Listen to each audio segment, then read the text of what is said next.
What's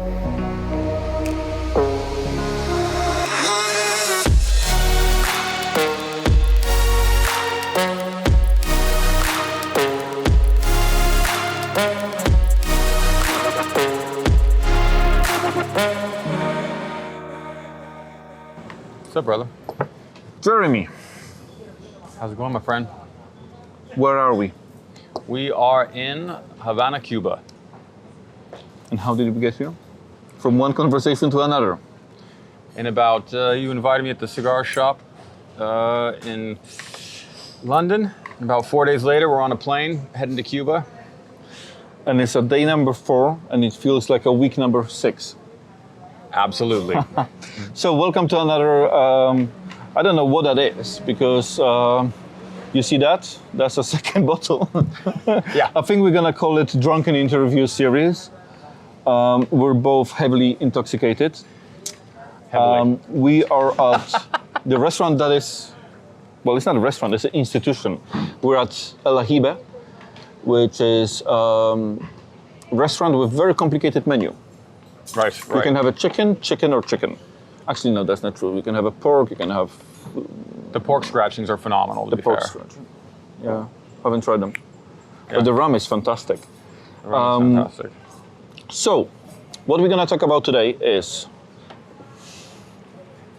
Bolivar Libertador, but that's not the most important part. The most important part is bringing a friend to Havana for the first time ever.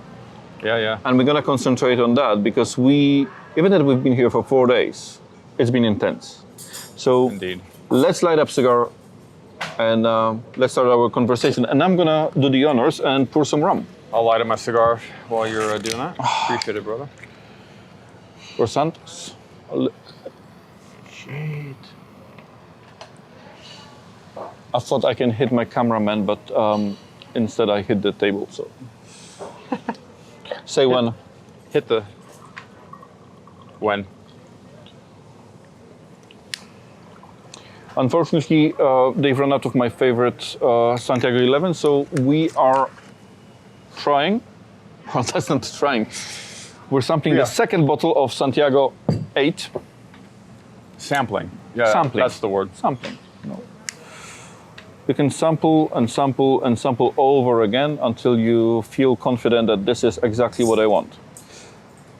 So yeah, I haven't seen Jeremy for a couple of months. He had a baby. Congrats, by the way. Thanks, brother. Once Yeah, again, congrats. He comes to London from deep north. yeah. Yorkshire. Yeah. And one thing led to another. Next day, I go to Cuban embassy, get him a visa, and he books a flight, and he's on the flight with me to Havana. Yeah, yeah. Literally, 6 days earlier, I was up in West Yorkshire with my 5-week-old son, and just came down for London just for a wee break. And while my wife is celebrating Easter with her family, and I thought, I'll just get away, have some cigars with my mates. And then next thing you know, It's a phone call to a wife. Hi, honey. Sweetie, my love. Would you mind if I go to Havana for a couple of days? Yeah, why not? Actually, if you did say yes, so here we are. And cheers to that, and cheers Yeah. to the wonderful woman. Ooh, he learns fast. Beautiful. Cigar that we're smoking today, one of my favorite Vitolas Sublimes. This time it's a Bolivar Libertador. Fairly fresh. We're looking at July 21. So actually it spent a year in the box. You can't see these cigars very often. So whenever I'm here, I'll just buy a box or two. Can you tell what factory it's from? I cannot. I don't know the factory code. So the factory codes, they constantly change, so you don't pick the... Oh, they're trying to trick you. Yeah, well, then don't try to trick you, but they try to stop people going to a cigar shops and like, I only want this box code. Oh, Like I see. you've seen the reason. Anyway, your first trip to Havana. So You arrive at Havana airport. You have a bit of an issue with coming in. Yeah. So we... Just because you look like a drug dealer. I look like a pimp. Yeah. I get in, and of course, I'm coming in as an American passport holder, so I'm a little bit, like, not sure how this is gonna go down. And they pull me aside when I'm going through immigration. And says, "Sir, you need to stand over there." And I was like, "Ah, shit, here we go." And then I had some intelligence officer come over. It was actually very nice. I think that was just a... Or immigration officer. Immigration officer, yeah. Yeah, immigration officer, but just a little bit of a higher up guy. Yeah. And really nice. Just asked me what I'm doing here. I'm like, I'm in the Holy Land, man. So he's like, yeah, okay, and then he let me go. Yeah. And day later, what did we do the next day? So we ended up the first day. Oh yes. So not only he comes to Havana on the first day, he sees the factory. We took him to El Lagito. A very short visit, but what did you think of that? That was phenomenal. So this is, if you don't know, El Lagito it's the factory that does like the Bejique and all of the top Cohibas and a lot of the ultra top line cigars. It's where they have the master torcedores, right? That are supposed to be... you have to be a top roller to be invited to work at El Lagito. You cannot just apply. Right. So it's the cream of the crop, and it was absolutely fantastic. Just hanging out with the guys, seeing the whole process. I didn't know. It was just basic questions, like drums, these giant drums with tobacco leaf in them. I'm like, what's it doing here? Well, that's basically the whole point of, that's the signature of El Lagito, the third fermentation of the leaf that happens in oak barrels. And that's what you've seen it there. And it doesn't happen anywhere else. That's their signature move, if you can say that. Got it. And that was on a day one. I get your lighter. Yeah, of course you can. You can get that on a day one. And they were super cool. I mean, they were very friendly, answered all the questions. I mean, just random questions. I'd like, how long does it take to make a cigar? Things like that. And boy, they have it down to an art. So how long does it take to make a cigar? I think what do you say, 4 minutes and 25 seconds or something like that? 4 minutes and 25 seconds. He's like, oh, approximately 4 minutes and 25. I'm like, approximately. He's like 4.239. Yeah. They know their stuff. Yeah. I mean, they're the masters.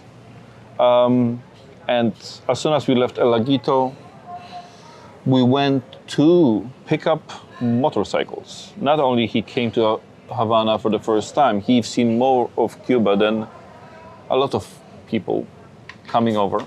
But riding Harleys in Havana. We rode Harleys in Havana. Harleys in Havana. Well, we rode Harleys in Cuba.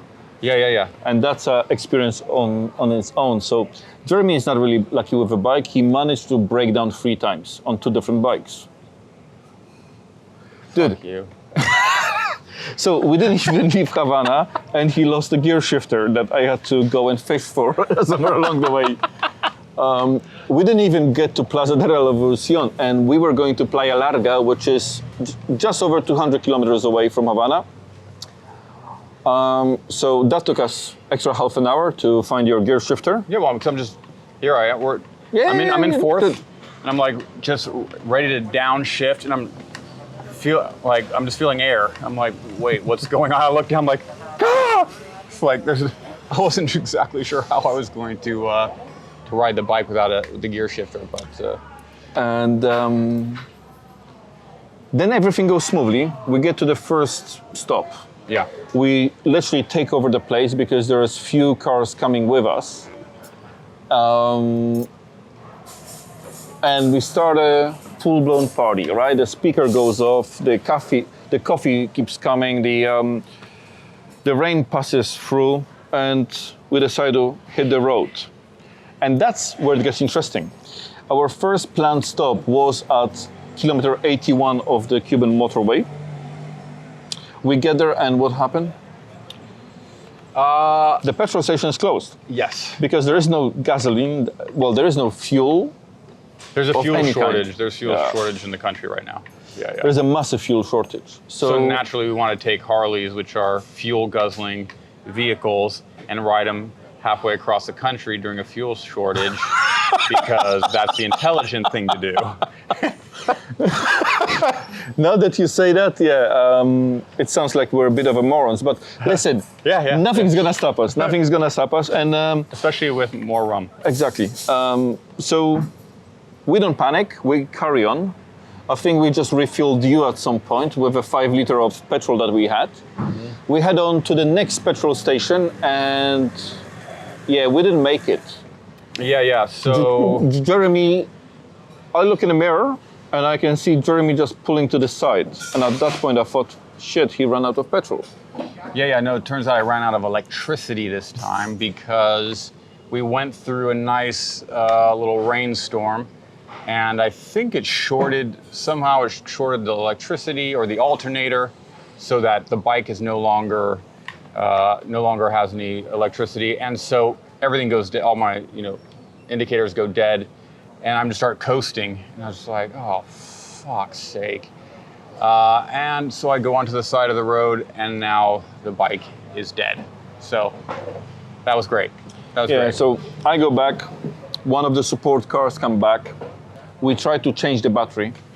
Unfortunately, the battery from my Fat Boy didn't fit into your Sportster. And there was only one option. Jeremy, take my Fat Boy, and we're gonna tow the dead soldier to the closest petrol station. Yeah. And they're gonna send a van from Havana to pick it up. Not a big deal. Right. Right, so we get everything, and we're towing the bike, doing approximately 20 miles an hour. I'm holding on. After about half an hour of being towed,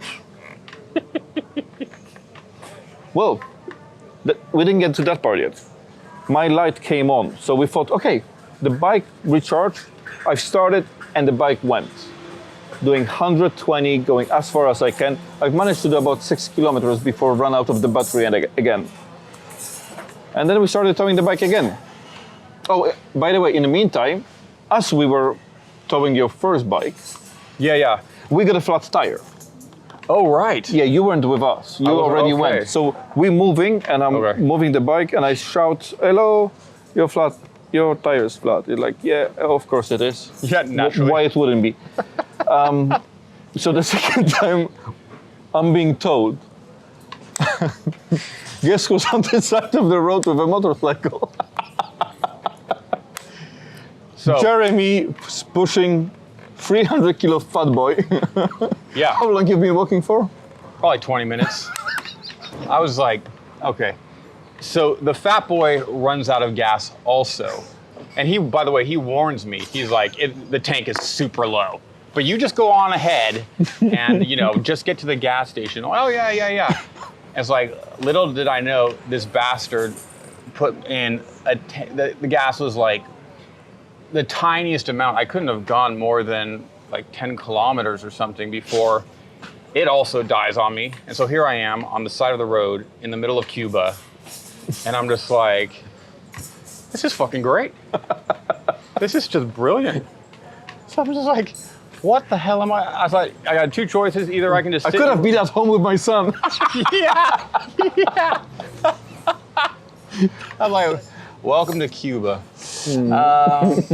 But so I just start pushing the bike as much as I can for about a solid 20 minutes. Maybe so about 400 yards. Yeah, exactly. And and then you guys come riding up alongside me, and it's like, hey guys, it's like, what's up? So at this point we've changed the tactic, because actually Jeremy used his brain at that point, and he said, why? Rarely, but how about you take the Fat Boy and tow that, and let me push a little bit lighter bike, and let me push the Sportster. So I take the Fat Boy, and we didn't get to petrol station because there was like a juice shop or something along the motorway. So here I am in the middle of Cuba, and decided to go with a buddy of mine, Tomash, to enjoy the beautiful cigars, visit the factories, and go to the beach. And so today we rented a couple Harley Davidsons, and here's one of them. Absolutely beautiful. The only problem is the country's in the middle of a gas shortage, and the Harley has run out of gas. So here I've been about 45 minutes, just in the middle of Cuba, on a roadside, by myself, with a beautiful Harley that's empty of gas. But you know, I got my cigar. It's cloudy, so it's not too hot. And I thought, you know what?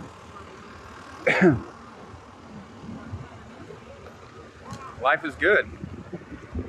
I got my cigar, I got my cerveza, and I'm gonna be probably here for a couple hours, just hanging out with an empty Harley. You know, it's all good. Here I am, just a gringo hanging out in the middle of Cuba with no gas, no money, no cell service, nothing and broken but, bike. And a broken bike. So that was, it was brilliant. So by this point, there was another bike with us in another car, which, by the way, found us by default. Let's talk about that. When we broke down and we were trying to switch the batteries, a friend from Havana comes over. It's like, how the fuck did you get here? It's like, where did you appear from? And it was a friend who was going to the same destination, and he saw us broken down on the side of the road, and he stopped. And actually, he is the person who saved our ass, because he went over to catch up with another bike to the petrol station. By the way, they had no petrol. Because why would they have? Why would they? Of course not. It's like, you had one purpose, have the fucking petrol. But they've managed to find a city where they did have the petrol, and they went ahead and stayed in the queue, tried to get a petrol. We didn't know if we're gonna make it, so they were going to refill the whole car and just, you know, take some petrol from the car. So I get the Sportster to the petrol station. We leave the Sportster with the person that is in charge of a petrol station and say, hey, the bike is dead, someone's gonna come and pick it up, right? And we go from a truck to a tractor to a car looking for a hose. We literally drained the whole petrol out of the Sportster. We managed to get about 4.5 liters out of the Sportster. Oh, I didn't know you did that. Yeah, well done. Yeah. Well, that's where we got the petrol. We've salvaged everything, every single drop from the Sportster. So the people picking up the bike are like, okay. We go around, pick you up, put the fuel in, off we go. We went to the petrol station, and at this time it was our turn. So we've refueled the bikes all the way up. That was the one stroke of good luck, is that the timing couldn't have been more impeccable, because... Listen, finding Leo, and Leo, thank you so much. You saved our ass, big time. And thank you to Manu, because, you know, with Manu, again, without Manu and his patience, so these two guys absolutely saved our asses. Never go across Cuba when there is a full shortage. Anyway, we refueled the bikes all the way. I couldn't even lean the bike because otherwise the fuel would come out. But I have no bike, so I'm riding bitch in the van. So that was a little anticlimactic, but we get to Playa Larga, alas, at just short of 7 p.m. No, like 6:30. Took us 6.5 hours to cover just over 200 kilometers. Absolutely shattered. Yeah. But absolutely. But it was gorgeous. Then we had a great meal. Yeah. Enrique opened a great bottle of rum. A 15-year-old. 15-year-old Havana Club. Yeah, yeah. Absolutely amazing bottle of rum.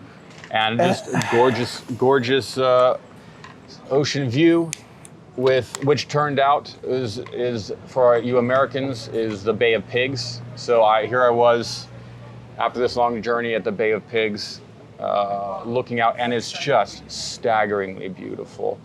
The ocean at night has luminescence, right? So you can, even at night, you can have luminescence in the water, and then the stars are just exploding. Just fantastic. The longer you stare at the sky, the more constellation you see, huh? Yeah, yeah, absolutely fantastic. The place is absolutely fabulous. It's my only second time there, but it's not the last one. So we left at midday. Yeah, yeah, yeah. Which was after already having 1 or 2 cigars. 1 or 2 cigars. Well, and rum. I've seen the sunrise. You saw the sunrise. Of Oh, that's course I right, because did. you had the music, the live Oh yeah, band, those or motherfuckers whatever. wouldn't. So we had locals having a party next door. Starting at 3 Listen, a.m. one thing, I was really pissed off with them, but you have to appreciate the fact that they started a party around midnight. Over midnight. They okay. went really heavy at 3 o'clock and they stayed on. We were going back, they were going on. So they know how to party all party. night and whole afternoon. So Cubans yeah. definitely know how to party. That is for sure. And then we rode back. Unfortunately, you were in the van because the in the van. Sportster was already back on its way back to Havana. And that was the epic ride. This time it took us just under 3 hours from Playa Larga to Bella Ciao in Havana. Yeah, All this Italian restaurant. Yeah. Before we go on to cigar, we already covered one hell of a trip. Food. What do you think about the food scene over here? The food is, it's delicious. I mean, it's as you would expect. It's an island nation, so you've got a lot of seafood, and the seafood is absolutely delicious. Amazing ceviche. And when you order, I didn't realize when you order ceviche here, apparently they give you a trough. I don't think they do. I think that was a favor special- for me, but yeah. Okay. Alex ordered a double ceviche and she's been given a bucket of ceviche. Yeah. And she polished it off. Got ceviche, tataki, crab, camarones. It's absolutely amazing. Yeah, very good. And what was that place we went to on the river? On the river. That was Santi. Oh yes. The best sushi in Havana. Well, it's actually outside Havana. It's in Siboney. But it's called Santi. And what's it famous for? Sushi. Fresh fish. Yeah. It's as fresh as it gets. Okay. Wasn't it the favorite place of somebody? That was Fidel's favorite restaurant. The restaurant that we are now, El Ajiba. You just had their chicken, rice, and beans. Yep. Arroz Which- con pollo y frijoles negros. Delicious. I love it, man. That's very typical South American food. Man, I can eat that all day long. Well, that's what. And apparently that's what they're doing right now. Yeah, that's what they're doing right now. Is chicken, chicken, or chicken. But believe it or not, this place had a massive fire a couple of years ago, Por favor. and they lost the biggest wine collection in Cuba. So 3 bottles were gone? Nearly $3 million worth of wine. Jesus. So not 3 bottles. 3 million. That place had the outstanding. You had a Chateau Petrus over here. If you wanted to have a Petrus, you could have $8 chicken and a bottle of Petrus. Wow. I had no idea because we've just been drinking rum. Just straight rum, which is, I'm not going to complain about that. I'm gonna change that tonight because we're going to a tequila tasting. But Right. tonight you're gonna try my food. I'm making a risotto with porcini. Before we start talking about cigar, let's keep the drunken interview going. Let's see how far we can push Jeremy. We've tried to push Jeremy quite far in Poland. It didn't work. We broke him in the process, but that was food. Santiago. Now, in the holy land of cigars, Bolivar Libertador, Vitola Sublimes. What do you think? Obviously, it's a beautiful smoke. I would say this is medium to full-bodied. That's a proper full body. Well, for me, that's a full body. That's beyond Partagas for me. Oh, yeah. Definitely above Partagas. What have you seen in Havana? Tomorrow, presumably, I'm going to go see the Old Town Havana, which is, I've seen glimpses of it. Looks absolutely gorgeous. I suspect it's built by the Spanish colonials, maybe. I'm not too sure of the history of Well, it. you are really into your history, so I expect you to get all the information facts. tomorrow and Yeah. educate me, who's been coming here for 14 years, and tell me about it.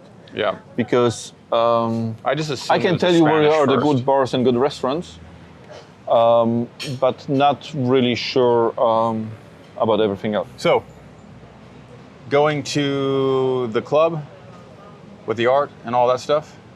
Fábrica de Arte Cubano. Fábrica de Arte. Or in short, it's called FAC. FAC. It sounds really weird when you get invited there for the first time. Are we going to FAC tonight? Yes. Don't think so. What an amazing space. Huh? I'll need more of the bottle before that happens. More like a case. But what an amazing spot. It is amazing. It's very, very cool. Super We didn't get to lively. experience the whole thing because we arrived late. That was the day when we picked up the bikes, no? And we were going to Playa Larga the next morning. Yeah. So we stayed there till closing, but But the cool thing also about it was that it's like all generations.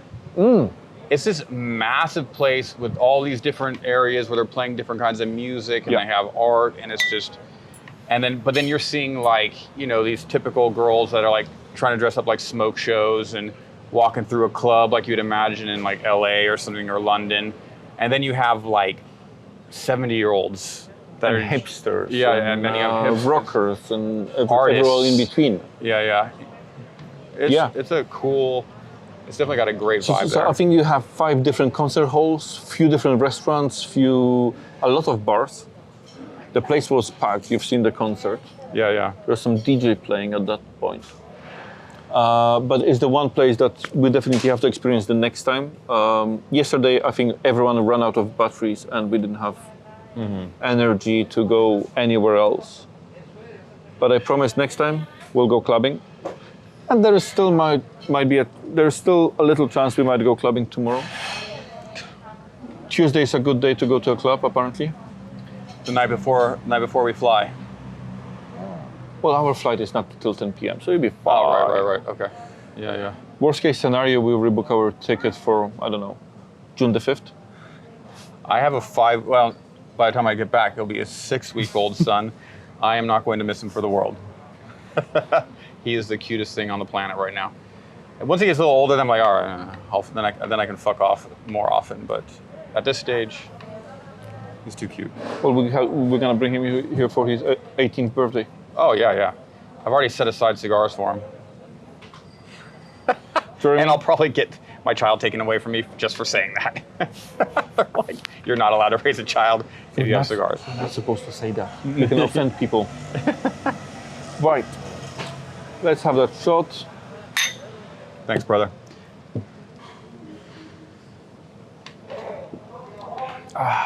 Thanks so much for bringing me, man. I really appreciate it. Having a blast. I fucking hope so. It's a lot of work. Anyway, Bolivar Libertador, absolute win. Trip to Playa Larga, absolute win. Ron Santiago, absolute win. Great company, absolute win. Absolutely. Paradise. Good. Thanks for coming over. Thanks for agreeing to take your valuable time and talk to our viewers. Cheers. And thank you very much for watching. And yeah, it was that guy again. Hasta luego. Ciao.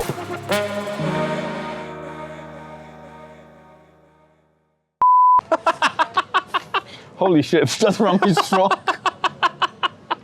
That conversation just went sideways. Let's recuperate and let's go back on the track.